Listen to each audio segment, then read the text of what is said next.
السلام علیکم ورحمۃ اللہ وبرکاتہ۔ رب اشرح لی صدری ویسر لی امری واحلل عقدۃ من لسانی یفقہوا قولی۔ ربنا زدنا علما، اللہم فقہنا فی الدین، اللہم ارنا الحق حقا وارزقنا اتباعہ وارنا الباطل باطلا وارزقنا اجتنابہ۔ سورہ النساء آیت نمبر 55 تک ہم پڑھ چکے تھے، ریکیپ کر لیتے ہیں۔ اعوذ باللہ من الشیطان الرجیم، بسم اللہ الرحمن الرحیم۔ الم تر الی الذین اوتوا نصیبا من الکتاب یؤتون بالجبت والطاغوت ویقولون للذین کفروا ہؤلاء اہدی من الذین آمنوا سبیلا۔ کیا آپ صلی اللہ علیہ وسلم نے ان لوگوں کی حالت پر بھی غور کیا جنہیں کتاب کا کچھ علم دیا گیا؟ وہ جبت اور طاغوت پر ایمان رکھتے ہیں اور کافروں کے متعلق کہتے ہیں کہ ان ایمان والوں سے تو یہی لوگ زیادہ ہدایت یافتہ ہیں۔ یہی لوگ ہیں جن پر اللہ نے لعنت کی ہے، اور جس پر اللہ لعنت کر دے آپ اس کا کوئی مددگار نہیں پائیں گے یا ان کا حکومت میں کوئی حصہ ہے۔ اگر ایسی صورت ہو تو وہ لوگوں کو پھوٹی کوڑی بھی نہیں دیں گے، یا وہ دوسرے لوگوں پر اس لیے حسد کرتے ہیں کہ اللہ نے عذرائے فضل انہیں کچھ دے رکھا ہے۔ ہم نے آل فرعون علیہ السلام کو بھی کتاب اور حکمت دی تھی، اور انہیں بہت بڑی سلطنت بھی دے رکھی تھی، پھر ان میں سے کوئی ایمان لے آیا اور کوئی اس سے رکا رہا۔ ایسے باز رہنے والوں کو بھڑکتی ہوئی جہنم میں ہی کافی ہے۔ ان آیات میں ہم نے پڑھا تھا کہ بنی اسرائیل کو امامت اور کتاب اور انبیاء دیے گئے، تو وہ اپنی کتاب کے اوپر ایمان اور عمل کرنے کے بجائے جبت اور طاغوت کے پیچھے پڑ گئے، یعنی دنیاوی ٹونے ٹوٹکے، بدشگونیاں، بدعات اور منتر جنتر اور فالگیریاں اور تعویذ گنڈوں، نقش وغیرہ کے پیچھے پڑ گئے، اور کتاب سے انہوں نے ہدایت نہیں لی۔ اور پھر دوسرا وہ مسلمانوں کے ساتھ، نبی صلی اللہ علیہ وسلم کے ساتھ حسد کی وجہ سے قرآن پر ایمان نہیں لائے۔ اور کتاب اللہ تعالیٰ فرماتے ہیں کہ حالانکہ آل ابراہیم کو اللہ تعالیٰ نے کتاب اور حکمت دی تھی، تو آج یہ نبی صلی اللہ علیہ وسلم پر اگر ایمان نہیں لاتے تو انہوں نے اپنے دور کے انبیاء پر بھی ایمان نہیں لایا، اور جو ایمان نہیں لاتا اس کا ٹھکانہ جہنم ہے۔ آج کی آیت نمبر 56، ان الذین کفروا بآیاتنا سوف نصلیہم نارا کلما نضجت جلودہم بدلناہم جلودا غیرہا لیذوقوا العذاب ان اللہ کان عزیزا حکیما۔ جن لوگوں نے ہماری آیات کا انکار کیا، ہم یقیناً انہیں دوزخ میں جھونک دیں گے۔ جب بھی ان کے جسموں کی کھال گل جائے گی تو ہم دوسری کھال بدل کر دیں گے تاکہ عذاب کا مزہ چکھتے رہیں۔ اللہ تعالیٰ یقیناً زبردست اور حکمت والا ہے۔ تو اس آیت میں پیچھے چونکہ بنی اسرائیل کا ذکر ہوا کہ انہوں نے اپنی کتاب پر بھی ایمان نہیں لایا، جو کتاب کا حق تھا وہ ادا نہیں کیا، اور نبی صلی اللہ علیہ وسلم اور قرآن پر بھی ایمان نہیں لاتے، تو ان آیات میں اللہ کی آیات پر ایمان نہ لانے والوں کا انجام بتایا جا رہا ہے کہ جب ان کی کھال جو ہے وہ جل جائے گی جہنم میں عذاب سے، مسلسل جلنے سے، تو ان کی تکلیف میں کمی کے بجائے کچھ اور اضافہ ہوتا رہے، اس لیے ان کی کھال کو نئے سرے سے چڑھا دیا جائے گا۔ یہ ہم سب کو پتہ ہے کہ جو جلنے کا عمل ہے اور جلنے کی تکلیف ہے وہ سکن کے اوپر ہوتی ہے۔ جب خدا نخواستہ کسی کی سکن جل کے ختم ہو جائے تو وہ تکلیف بھی کم ہو جاتی ہے۔ اس لیے کیا کہا گیا کہ جب بھی ان کی کھالیں جو ہیں وہ جل کے ختم ہوں گی تو اور نئی کھالیں بدل کے دے دی جائیں گی۔ استغفر اللہ، اللہم لا تجلنا منہم۔ اللہ تعالیٰ ہمیں ایسے اعمال سے بچائے کہ جہنم کے مستحق نہ ہو جائیں کہیں ہم۔ اگلی آیت، والذین آمنوا وعملوا الصالحات سندخلهم جنات تجری من تحتها الانہار خالدین فیہا ابدا لہم فیہا ازواج مطہرۃ وندخلہم ظلا ذلیلا۔ اور جو لوگ ایمان لے آئے اور نیک عمل کیے، قرآن پاک میں ایک تو یہ اسلوب پایا جاتا ہے کہ جب بھی جہنم کا ذکر آتا ہے تو ساتھ میں ایمان والوں اور عمل صالح والوں کے لیے جنت کا ذکر بھی ضرور آتا ہے، اور جنت کی خوبصورتی بھی ساتھ ضرور بیان کی جاتی ہے کہ جب تمہیں کسی کام سے روکا جا رہا ہے تو دوسری طرف تمہیں یہ ہدایت بھی دی جا رہی ہے کہ کیا کرنا ہے، کس چیز کو کرنے کو کہا جا رہا ہے۔ اور پھر ہمیں یہ بھی پتہ چلتا ہے کہ ایمان اور عمل صالح کا چولی دامن کا ساتھ ہے، یعنی صرف ایمان ہو اور عمل صالح نہ کی جائیں تو پھر بھی فائدہ نہیں ہے، اور صرف عمل صالح ہو اور ایمان نہ ہو تو بھی فائدہ نہیں۔ اس لیے جو لوگ ایمان لے آئے اور نیک عمل کیے، ہم عنقریب انہیں ایسے باغات میں داخل کریں گے جن کے نیچے نہریں بہہ رہی ہوں گی، اور وہ ان میں ہمیشہ ہمیشہ رہیں گے۔ وہاں ان کے لیے پاک اور صاف بیویاں ہوں گی۔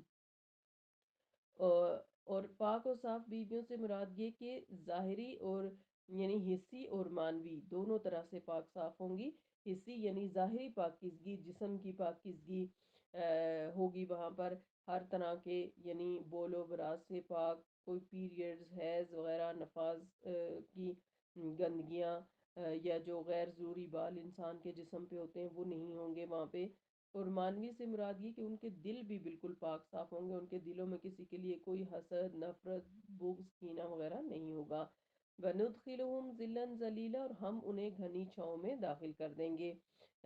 تو جنت کی خوبی کیا بتائی جا رہی ہے کہ ایک تو وہاں پر باغات ہوں گے اور ان کے نیچے نہریں بہہ رہی ہوں گی، یعنی پانی کی کوئی کمی نہیں ہوگی۔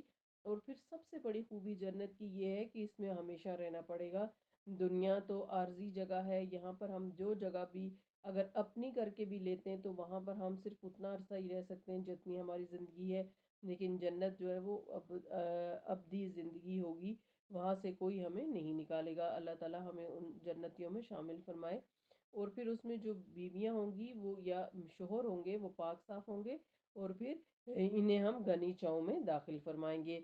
ان اللہ یأمرکم ان تعدوا الامانات الی اہلھا وَإِذَا حَكَمْتُمْ بَيْنَ النَّاسِ أَن تَحْكُمُوا بِالْعَدْلِ إِنَّ اللَّهَ نِعِمَّا يَعِظُكُمْ بِهِ إِنَّ اللَّهَ كَانَ سَمِيعًا بَصِيرًا۔ مسلمانوں، اللہ تمہیں حکم دیتا ہے کہ جو لوگ امانتوں کے حقدار ہیں انہیں یہ امانتیں ادا کر دو، اور جب لوگوں میں فیصلہ کرنے لگو تو انصاف سے فیصلہ کرو۔ اللہ تعالیٰ یقیناً تمہیں اچھی نصیحت کرتا ہے، اور وہ سب کچھ سننے والا اور دیکھنے والا ہے۔ اس آیت میں پہلا حکم جو دیا جا رہا ہے وہ مسلمانوں کو کیا دیا جا رہا ہے کہ جو امانتیں ہیں تمہارے پاس انہیں ادا کرو۔ اب امانت سے کیا مراد ہے؟ اس جملے کے بہت سے مطلب ہو سکتے ہیں، مثلا ایک یہ کہ جس کسی نے تمہارے پاس کوئی امانت رکھی ہو اسی کو اس کی امانت ادا کر دو، یعنی زید کی امانت بکر کے حوالے نہ کرو، یعنی جس کی ہے اسی کو دو۔ تو امانت کا دوسرا مطلب جو ہے وہ ذمہ دارانہ مناصب ہیں، یعنی حکومت کے ذمہ دارانہ جو مرتبے ہیں، عہدے ہیں، انہی کے حوالے کرو جو ان عہدوں کے حقدار ہیں، اہل ہیں۔ نااہل، بے ایمان، بد دیانت اور رشوت خور قسم کے لوگوں کے حوالے نہ کرو۔ اس لحاظ سے یہ مسلمانوں سے اجتماعی خطاب ہے، کیونکہ بدکار لوگوں کی حکومت سے ساری قوم کی اخلاقی حالت تباہ اور برباد ہو جاتی ہے۔ امانت کا تیسرا مطلب حقوق بھی ہیں، یعنی تمہارے ذمہ جو حقوق ہیں خواہ اللہ کے ہوں یا بندوں کے، سب کے حقوق بجا لاؤ۔ کسی حکومت کے استحکام کی یہ پہلی بنیاد ہے، اور انہی حقوق کی عدم ادائیگی سے فساد رونما ہوتا ہے۔ دوسرا حکم اس آیت میں یہ دیا گیا کہ وَإِذَا حَكَمْتُمْ بَيْنَ النَّاسِ أَن تَحْكُمُوا بِالْعَدْلِ، جب لوگوں میں فیصلہ کرنے لگو تو انصاف سے فیصلہ کرو۔ حکومت کے استحکام کی دوسری بنیاد عدل اور انصاف ہے، لہٰذا کسی قوم سے دشمنی تمہارے عدل و انصاف پر اثر انداز نہیں ہونی چاہیے۔ جیسا کہ یہود نے صرف پچھلی آیات میں ہم نے پڑھا کہ صرف اسلام دشمنی کی بنا پر مشرکوں سے یہ کہہ دیا تھا کہ تم دینی لحاظ سے مسلمانوں سے بہتر ہو، حالانکہ مسلمانوں کی پاکیزہ سیرت اور مشرکوں کے کردار میں فرق اتنا واضح تھا جو دشمنوں کو بھی نظر آ رہا تھا، اور خود یہود بھی اس حقیقت حال سے پوری طرح آگاہ تھے۔ تو انصاف سے فیصلہ کرنا اور انصاف کی بات کہنا بہت بلند درجے کا عمل ہے، جیسا کہ درج ذیل حدیث سے واضح ہوتا ہے۔ آپ صلی اللہ علیہ وسلم نے فرمایا، صحیح مسلم کی حدیث ہے، انصاف کرنے والے اللہ کے نزدیک ہوں گے رحمان عز و جل کے دائیں جانب نور کے ممبروں پر ہوں گے، اور رحمان کے دونوں ہاتھ دائیں ہیں۔ یہ لوگ اپنے فیصلے کے وقت اپنے اہل میں اور اپنی رعایا میں انصاف سے فیصلہ کرتے ہیں۔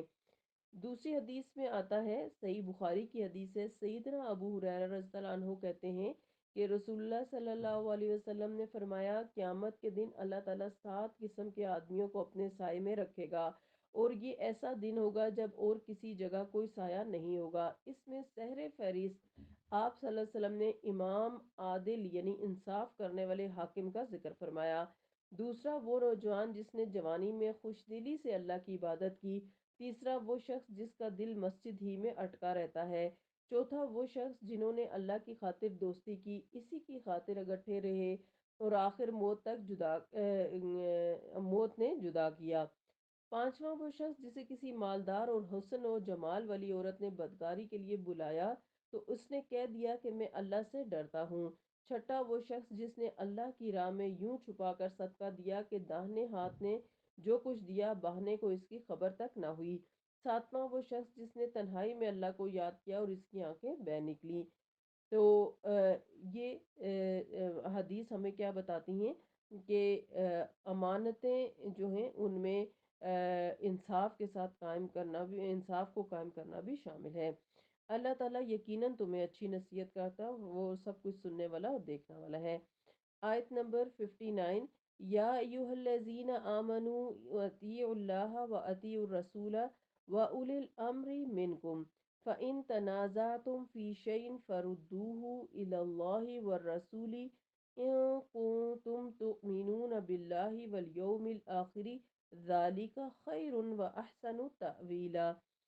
اے ایمان والو، اللہ کی اور اس کے رسول کی اطاعت کرو اور ان حاکموں کی جو تم میں سے ہوں۔ پھر اگر کسی بات پر تمہارے درمیان جھگڑا پیدا ہو جائے اور اگر تم اللہ اور آخرت کے دن پر ایمان رکھتے ہو تو اس معاملے کو اللہ اور اس کے رسول کی طرف پھیر دو، یہی طریقہ کار بہتر اور انجام کے لحاظ سے اچھا ہے۔ اس آیت میں بھی ایمان والوں کو اللہ اور رسول اللہ کی اطاعت کرنے کو کہا جا رہا ہے۔ تیسرے نمبر پر اولو الامر کی بات کی جا رہی ہے، یعنی جو بھی تمہارے اوپر حکمران ہو اس وقت اس کی بات مانو، اگر وہ حق اور انصاف کی بات کر رہا ہے، دین کے مطابق بات کر رہا ہے۔ اور اگر وہ دین کے مطابق بات نہیں کر رہا اور ظاہر ہے اس کی بات سے اختلاف ہے تو اس بات کو اللہ اور رسول کی طرف پھیر دینا چاہیے۔ تو اسلامی حکومت کے جو 4 اصول ہیں وہ بتائے جا رہے ہیں اس آیت میں۔ ایک، اسلامی حکومت کی 4 مستقل بنیادوں کا ذکر کیا گیا ہے۔ نمبر 1 یہ کہ اسلامی نظام میں اصل متاع صرف اللہ تعالیٰ ہے، وہی کائنات کا خالق اور مالک ہے، لہٰذا ہر طرح کے قانونی اور سیاسی اختیارات کا مالک صرف اللہ تعالیٰ ہے۔ آج کی زبان میں یوں کہیے کہ قانونی اور سیاسی مقتدر اعلیٰ صرف اللہ ہی کی ذات ہے۔ قانون سازی اور حلت اور حرمت یعنی کیا چیز حلال ہوگی کیا حرام ہوگی، اور اوامر اور نواہی یعنی جو کرنے کے کام ہیں وہ، اور جن کاموں سے روکا گیا ان کا اختیار صرف اللہ تعالیٰ کے پاس ہے، کسی انسان کے پاس نہیں ہے۔ اس وقت دنیا میں جس قدر نظام ہے سیاست رائج ہیں، ان سب میں مقتدر اعلیٰ یا تو کوئی انسان ہوتا ہے یا کوئی ادارہ ہوتا ہے، جبکہ اسلامی نظام خلافت میں مقتدر اعلیٰ کوئی انسان یا ادارہ نہیں ہو سکتا بلکہ اللہ تعالیٰ ہوتا ہے، اور یہی اصل اس نظام سیاست کو دوسرے تمام نظام ہائے سیاست سے ممتاز کرتی ہے۔ ہمارے ہاں جو جمہوریت کا راگ الاپا جاتا ہے تو جمہوریت جو ہے یہ خلافت کی ضد ہے۔ آج کل بیشتر ممالک میں خواہ وہ مسلم ملک ہوں یا غیر مسلم، جمہوری نظام سیاستی رائج ہے۔ جمہوری نظام سیاست میں سیاسی مقتدر اعلیٰ تو عوام ہوتے ہیں، بالالفاظ دیگر طاقت کا سرچشمہ عوام ہوتے ہیں، اور قانونی مقتدر اعلیٰ پارلیمنٹ ہوتی ہے۔ پارلیمنٹ کو قانون سازی کے جملہ اور وسیع اختیارات حاصل ہوتے ہیں جنہیں چیلنج نہیں کیا جا سکتا، اور عدالتوں کا کام محض یہ ہوتا ہے کہ وہ پارلیمنٹ کے بنائے ہوئے قانون کا مطابق فیصلے کریں۔ اس لحاظ سے یہ نظام مردود اور نظام خلافت کی عین ضد ہے۔ نمبر 2، رسول اللہ کی یعنی رسول کی اطاعت اس لیے ضروری ہے کہ ہمارے پاس اللہ کے احکام کی اس کی منشا کا مطابق بجاوری کا رسول کی اطاعت کے بغیر کوئی اور ذریعہ ہے ہی نہیں، لہٰذا رسول کی اطاعت بھی حقیقتاً اللہ ہی کی اطاعت ہوتی ہے۔ اس لحاظ سے اللہ اور رسول کی اطاعت ایک ہی اطاعت قرار پاتی ہے۔ علاوہ ازیں رسول کی اطاعت کی ایک مستقل حیثیت بھی ہوتی ہے، اور وہ یوں کہ جہاں کتاب اللہ خاموش ہو اور رسول ہمیں کوئی حکم دیں خواہ یہ حکم قانون سے تعلق رکھتا ہو یا یعنی کسی چیز کو حلال یا حرام سے متعلق ہو، یا کرنے کا کوئی کام اوامر ہو، یا کسی چیز سے روکا جا رہا ہو نواحی سے تعلق ہو، تو ایسا حکم ماننا بھی ہم پر ایسے ہی فرض ہے جیسے اللہ کی اطاعت، اور چونکہ ایسے اطاعت کا بھی اللہ نے ہمیں خود حکم دیا ہے، تو اس لحاظ سے یہ بھی اللہ کی اطاعت کے تحت آ جاتی ہے۔ تیسری اطاعت ان احکام کی ہے جو مسلمان ہو، یعنی حکام اولو الامر سے مراد وہ ہر قسم کے حکام ہیں جو کسی ذمہ دارانہ منصب پر فائز ہوں، یہ انتظامیہ سے تعلق رکھتے ہوں یا عدلیہ سے، یا علماء مجتہدین ہوں، یا یاد رکھنا چاہیے کہ اللہ اور اس کے رسول صلی اللہ علیہ وسلم کی اطاعت تو غیر مشروط ہوتی ہے، لیکن اولو الامر کی اطاعت صرف اس صورت میں ہوگی جب وہ اللہ اور اس کے رسول کی اطاعت کے خلاف نہ ہو، اگر خلاف ہو تو اس کی اطاعت نہیں کی جائے گی، جیسا کہ میں نے شروع میں کہا۔ اور چوتھی بنیاد یہ ہے کہ اگر کسی حاکم اور رعایا کے درمیان کسی بھی معاملے میں تنازع پیدا ہو جائے تو ایسا معاملہ آپ صلی اللہ علیہ وسلم کی زندگی میں آپ صلی اللہ علیہ وسلم کی طرف، اور آپ صلی اللہ علیہ وسلم کی زندگی کے بعد کتاب اللہ اور سنت رسول صلی اللہ علیہ وسلم کی طرف لوٹایا جائے گا، اور حکم کی حیثیت کتاب اور سنت کی ہوگی۔ اور آخر میں یہ بتا دیا گیا کہ اگر تم نے ان چار اصولوں میں سے کسی بھی اصول میں کوتاہی کی تو اس کا مطلب یہ ہوگا کہ تمہارا اللہ اور آخرت پر ایمان نہیں ہے، اور اگر تمہارا اللہ اور آخرت پر ایمان کا دعویٰ سچا ہے تو تمہیں بہرحال ان چار اصولوں پر عمل پیرا ہونا ہوگا، اور جب تک تم نے ان چاروں امور کا خیال رکھا اس وقت تک تمہاری اخلاق اور کردار درست اور تمہاری حکومت مستحکم رہے گی۔ امیر یا حاکم کی اطاعت کس قدر ضروری ہے اور کن حالات میں ضروری ہے، اس کے لیے ہم کچھ حدیث دیکھتے ہیں۔ اطاعت امیر کی اہمیت اور حدود۔ سیدنا ابو ہریرہ رضی اللہ عنہ کہتے ہیں کہ آپ صلی اللہ علیہ وسلم نے فرمایا، جس نے میری اطاعت کی اس نے اللہ کی اطاعت کی، اور جس نے میری نافرمانی کی اس نے اللہ کی نافرمانی کی، اور جس نے میرے امیر کی اطاعت کی اس نے میری اطاعت کی، اور جس نے میرے امیر کی نافرمانی کی اس نے میری نافرمانی کی۔ یہ صحیح بخاری کی حدیث ہے۔ دوسری حدیث ہے صحیح بخاری کی، سیدنا عبداللہ بن عمر رضی اللہ عنہما سے روایت ہے کہ آپ صلی اللہ علیہ وسلم نے فرمایا، ہر مسلمان شخص پر امیر کا حکم سننا اور اسے ماننا فرض ہے، خواہ اسے پسند ہو یا ناپسند، جب تک کہ اسے گناہ کا حکم نہ دیا جائے، اور اگر اسے اللہ کی نافرمانی کا حکم دیا جائے تو پھر نہ ایسے حکم کو سننا لازم ہے اور نہ اس کی اطاعت لازم ہے۔ اگلی حدیث ہے صحیح مسلم کی، سیدنا ابو ہریرہ رضی اللہ عنہ کہتے ہیں کہ آپ صلی اللہ علیہ وسلم نے فرمایا، جو شخص امیر کی اطاعت اور جماعت سے الگ ہوا پھر اسی حال میں مر گیا تو وہ جاہلیت کی موت مرا، اور جو شخص کسی اندھے جھنڈے کے تحت لڑائی کرے، یعنی اس کا کوئی سرپرست نہ ہو، اور تعصب کے لیے جوش دلائے یا تعصب کی طرف بلائے اور تعصب کے لیے مدد کرے یا مارا جائے تو وہ بھی جاہلیت کی موت مرا۔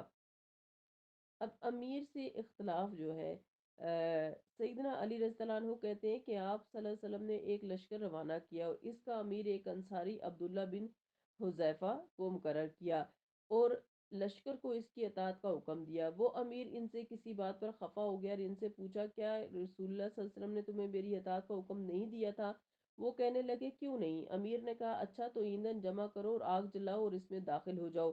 انہوں نے لکڑیاں جمع کی اور آگ جلائی، اور جب داخل ہونے کا ارادہ کیا تو ایک دوسرے کی طرف دیکھنے لگے۔ کسی نے کہا، ہم نے رسول اللہ صلی اللہ علیہ وسلم کی اطاعت ہی اس لیے کی ہے کہ آگ سے بچ جائیں، تو کیا ہم آگ میں داخل ہوں؟ اتنے میں آگ بجھ گئی اور امیر کا غصہ بھی ٹھنڈا ہو گیا۔ اس بات کا ذکر آپ صلی اللہ علیہ وسلم سے کیا گیا تو آپ صلی اللہ علیہ وسلم نے فرمایا، اگر تم آگ میں داخل ہو جاتے تو اس سے کبھی نہ نکلتے۔ اطاعت صرف معروف کاموں میں ہے۔ اور مسلم کی روایت کے مطابق آپ صلی اللہ علیہ وسلم نے فرمایا، اللہ کی نافرمانی میں کسی کی اطاعت نہیں، اطاعت صرف معروف کاموں میں ہے، یعنی صحیح کام میں ہے۔ یہ صحیح بخاری کی حدیث ہے۔ آپ صلی اللہ علیہ وسلم نے فرمایا، عنقریب فتنے فساد ہوں گے تو جو اس امت کے معاملے میں تفرقہ ڈالے یا جبکہ وہ متحد ہو، اور ایک روایت میں ہے، جماعت کا کسی ایک شخص پر احتیاط اور اتفاق ہو اور وہ شخص تمہاری جماعت میں پھوٹ ڈالنا چاہے تو اس کی گردن اڑا دو، خواہ وہ کوئی بھی ہو۔ ٹھیک ہے، تو یہ صحیح مسلم کی حدیث ہے۔ تو یہ تو اطاعت امیر سے متعلقہ احکامات تھے جو ہم نے یہاں پر پڑھے ہیں۔ پھر ہر قسم کے نظاموں اور فرقوں کی بنیاد کوئی بدی عقیدہ یا عمل ہوتا ہے۔ واضح رہے کہ جتنے بھی مذہبی فرقے ہیں ان میں کوئی نہ کوئی بدعی عقیدہ ضرور شامل ہے، اور جب تک کوئی بدعی عقیدہ شامل نہ ہو یا شامل نہ کیا جائے، کوئی نیا فرقہ ہرگز وجود میں نہیں آ سکتا۔ مثلاً 4 مذاہب میں بدعی عقیدہ صرف اپنے اپنے امام کی تقلید اور تقلید شخصی کا وجود اور آئندہ کے لیے اجتہاد کے دروازے کو تا قیامت بند کرنا ہے۔ شیعہ حضرات کا سب سے بڑا بدعی عقیدہ 12 اماموں کی تعیین، یعنی ہر طرح کی خطا سے معصوم سمجھنا اور صرف انہی کے اقوال کو قبول کرنا ہے۔ تو بہرحال یہ ایک لمبی بحث ہے۔ ہمارے لیے اس میں سمجھنے کی بات یہ ہے کہ ہمیں اس آیت میں یہ کہا گیا ہے کہ اللہ اور رسول کی اطاعت کی جائے گی، اور جو اولو الامر تمہارے اوپر بنایا گیا ہے، اگر وہ تمہیں اللہ اور رسول کے احکامات کے مطابق حکم دیتا ہے تو اس کی اطاعت کرنا تمہارے اوپر فرض ہے۔ لیکن اگر وہ کوئی تمہیں ایسا حکم دے جو اللہ اور رسول کے احکامات کے خلاف ہو، تو پھر اس کی اطاعت جو ہے وہ تمہارے اوپر لازم نہیں ہے، ٹھیک ہے۔ تو پھر آج کی آیات میں مزید ہم نے یہ پڑھا کہ جو لوگ اللہ کے آیات پر ایمان نہیں لاتے ان کو جہنم میں ڈال دیا جائے گا، لیکن اس کی بنسبت جو اللہ اور اللہ کے احکامات پر ایمان لاتے، رسول اللہ کے احکامات پر ایمان لاتے، ان کے لیے جنت ہوگی، اور اس میں وہ ہمیشہ رہیں گے۔ پھر اگلا حکم ہم نے پڑھا کہ مسلمانوں کو یہ حکم دیا گیا کہ جو امانتیں تمہارے حوالے ہیں، چاہے وہ کسی کے مال ہے یا تمہیں کوئی عہدہ دیا گیا ہے، کوئی ذمہ داری دی گئی ہے، کسی راز کو رکھنے کو کہا گیا ہے، تو یہ ساری امانتیں ان کی تم حفاظت کرو گے اور جو امین ہیں ان کے حوالے کرو گے۔ تو اللہ تعالی ہم سب کو قرآن پاک کے تمام احکامات کو بہترین طریقے سے سمجھ کر ان پر عمل کرنے کی توفیق عطا فرمائے۔ اللہ تعالی ہمیں ایمان کی جو نعمت ہے اس سے مزین فرمائے اور حسن الخاتمہ عطا فرمائے، آمین۔ سبحانک اللہم و بحمدک، نشہد ان لا الہ الا انت، نستغفرک و نتوب الیک۔ السلام علیکم ورحمۃ اللہ وبرکاتہ۔